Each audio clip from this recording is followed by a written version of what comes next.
Watch this corner for pictures of physical aspects. Are you ready to learn?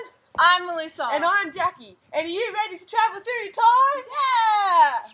So Jackie and I were curious to look at the physical aspects of education during the 1940s, the 1970s, so we can compare it to what education is like now. I called some people from the past and they said they can come and explain it to us. So let's go to the 1940s first, when our grandparents went to school. Ready? Oh! Whoa! This is so weird. Let's get Mrs. Mack and Kezia from the 1940s to explain all this to us. Ready? My name's Mrs. Mack and I run a tight ship around here. Most of the day consists of me writing on the blackboard and the kids copying it down into their books with pens and paper. They sit in rows of desks so they don't distract each other and there's no talking. And I can see everyone from the front of the room. I don't tolerate any talking in my class.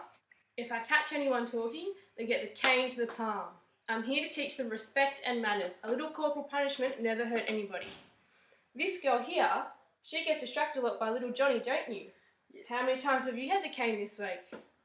Three times. And it's only Tuesday. We don't have a large range of resources here, but what can you expect as the war has just finished? Is that why we don't have many male teachers? Yes, that's correct. I walk to school. Is that a physical aspect? Yeah, it is. It's the only way I get to school. My family only has one bus and my dad uses that to get to work, so I have to walk. It's the only way. Okay, I think that's enough now. We need to get back to our arithmetic. Oh, that Mrs. Mack is quite strict, eh? I know. Should we go to the 1970s now when our parents were in primary school? Let's go. Oh, this classroom's a bit nicer. A bit brighter. Should we get Jamie and Mrs. Ball, our friends from the 1970s, to explain this era to us? Yeah, why not? Let's go. Awesome.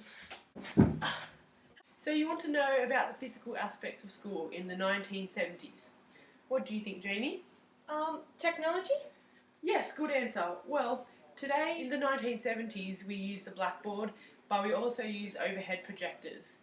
Overhead projectors are useful because I can prepare lessons beforehand and I don't always have to stand with my back towards the class. I can talk to them and have the overhead projector working at the same time. Should we mention encyclopedias? Yes, I think that's a good idea. We use encyclopedias to learn new information and facts. In the classroom, I allow them to work in groups, but there is no talking, only about the topic we are studying. If they are talking, they get sent to the principal's office, like Michelle did yesterday. Why did she get sent to the principal's office? Because she was naughty after you warned her? Yes, I warned her once, and after that, up to the principal's office, and she got the strap. Okay, we have to head off now because the bell has rung and I am on bus duty. Yeah, and I don't want to miss my bus and have to walk all the way home.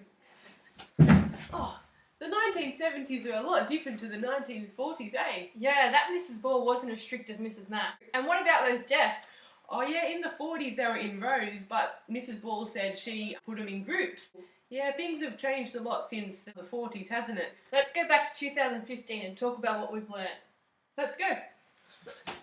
Oh, I love that. That was so much fun. Yeah, that was good. How about that technology? In the 70s and 40s, they didn't even have educational tools to help them with the syllabus outcomes that we have today.